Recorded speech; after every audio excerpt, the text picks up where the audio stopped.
धाकड़ खबर, बेखौफसुमा बेबाक अंदाज। धाकड़ खबर के न्यूज़ रूम से मैं आपके साथ हूं अकरम रईस खान। उत्तर प्रदेश के डिप्टी सीएम केशव प्रसाद मौर्य के बेटे योगेश मौर्य पर भूमाफिया होने का गंभीर आरोप लगा है। जी हां, ध्यान से सुनिए, थोड़ा गौर से सुनिए, क्योंकि खबर उस उत्तर प्रदेश से आ रही है जहां के मुख्यमंत्री आदित्यनाथ योगी रात दिन दावा करते हैं कि या तो भूमाफियाओं को जमीन में गाड़ दिया गया है या जेलों में डाल दिया गया है या वो लोग उत्तर प्रदेश छोड़कर भाग गए हैं। और आदित्यनाथ योगी के इन दावों को भोपू मीडिया और उसके दलाल चाटुकार दंगाई, बल्कि अब तो ईमानदार होने के साथ साथ संस्कारी और सच्चे बन चुके पत्रकार भी खूब बढ़ा चढ़ाकर प्रचारित करने में लगे रहते हैं। उसी उत्तर प्रदेश से खबर आ रही है कि डिप्टी सीएम केशव प्रसाद मौर्य के बेटे योगेश मौर्य भूमाफिया बन गए हैं और उन्होंने अपने साथियों के साथ मिलकर गांव की करोड़ों की एक जमीन पर कब्जा करने का प्रयास किया, लेकिन गांव वालों ने उसको वहां से दौड़ा दिया। जी हां, गांव वालों ने उसको और उसके साथियों को वहां से भागने पर मजबूर कर दिया। हंगामे की सूचना पाकर पुलिस और प्रशासन के आला अधिकारी मौके पर तो पहुंचे, लेकिन बताया जाता है कि किसी भी संस्कारी अधिकारी ने इस पूरे मामले को लेकर कैसी भी कानूनी कार्रवाई करने से इनकार कर दिया या अपने कदम पीछे खींच लिए। इस पूरे घटनाक्रम को लेकर जहां राज्य स्तर का या स्थानीय स्तर का मीडिया खामोश बैठा हुआ है, वहीं नेशनल मीडिया ने भी इस पूरे मामले को लेकर चुप्पी साध रखी है। लेकिन बोलती हुई तस्वीरों की ज़बानी पूरी कहानी हम आपके सामने रखने जा रहे हैं। तो चलते हैं खबर की तरफ। खबर आई है उत्तर प्रदेश के कौशाम्बी जिले से। कौशाम्बी जिले का एक इलाका है मंजनपुर का एक गांव है इरना का पूर्वा। अब खबर आगे आपके सामने रखें, उससे पहले आपको ये बता दें कि ये क्षेत्र पड़ता है सिराथू विधानसभा में। जी हां, वही सिराथू विधानसभा जहां पर 2022 में केशव प्रसाद मौर्य को डॉक्टर पल्लवी सिंह यानी कि महागठबंधन समाजवादी पार्टी की प्रत्याशी से करारी हार का सामना करना पड़ा था। बताया जा रहा है कि इसके बाद उनके भविष्य पर, राजनीतिक भविष्य पर तलवार लटक गई थी, लेकिन अमित शाह के दबाव में किसी तरीके से उनको एमएलसी बनवा दिया गया और उसी दबाव में उनको उत्तर प्रदेश का डिप्टी सीएम भी बनवा दिया गया। लेकिन आदित्यनाथ योगी ने मंत्रालय में अपनी चलाई और उनको पिछली बार की तरह पीडब्ल्यूडी जैसा भारी भरकम मंत्रालय नहीं दिया और ग्रामीण विकास मंत्री बनाकर छोड़ दिया। विपक्ष के नेता इस आधार पर कहने लगे हैं कि पिछली बार तो ये स्टूल मंत्री हुआ करते थे, इस बार ये पटरी मंत्री होकर रह गए हैं। तो उसी सिराथू के मंजनपुर से खबर सामने आई है कि यहां पर डिप्टी सीएम केशव प्रसाद मौर्य का बेटा योगेश मौर्य पहुंचा और उसने करोड़ों की जमीन पर कब्जा करने का प्रयास किया, लेकिन लोगों ने किस तरीके से हंगामा कर दिया। हंगामे के बाद पुलिस के, प्रशासन के अधिकारी किस तरह से मौके पर पहुंचे, कैसे लोगों का हुजूम लगा हुआ है, पहले इन तस्वीरों को देखिए, फिर आपको सुनाऊंगा कुछ लोगों से जो बातचीत की है हमारे स्थानीय संवाददाता ने, हमारे पत्रकार साथी ने, उससे आपको रूबरू कराऊंगा।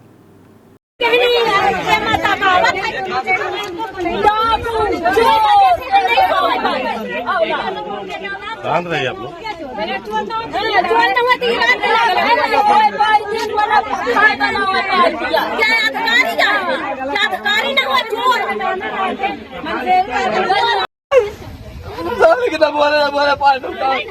अरे इनके साथ में था वो, जिंदगी खराब कर दे हमारी। कोई कुछ नहीं बोला। मैंने बोला दीपक मेरे घर में जाकर नहीं कहने का मतलब ये नहीं होगा। आपने दी में बात कर ली। सुनो कुछ नहीं होगा एकदम। सर जी दी में गाली क्यों दी आगे? हम अच्छा वहीं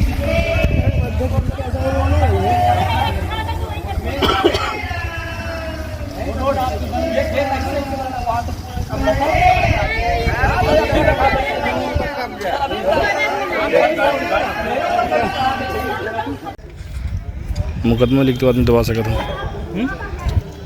वही बतिया थे यार, तुम क्या हूँ कर रहे हो? हमारे नहीं थे तो। अच्छा साहब हमारी भूमधारी थी, वो खरीदे उधर से घर को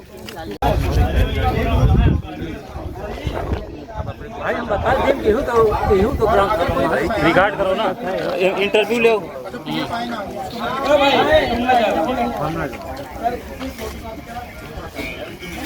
ये अंदरवा का बना हुआ।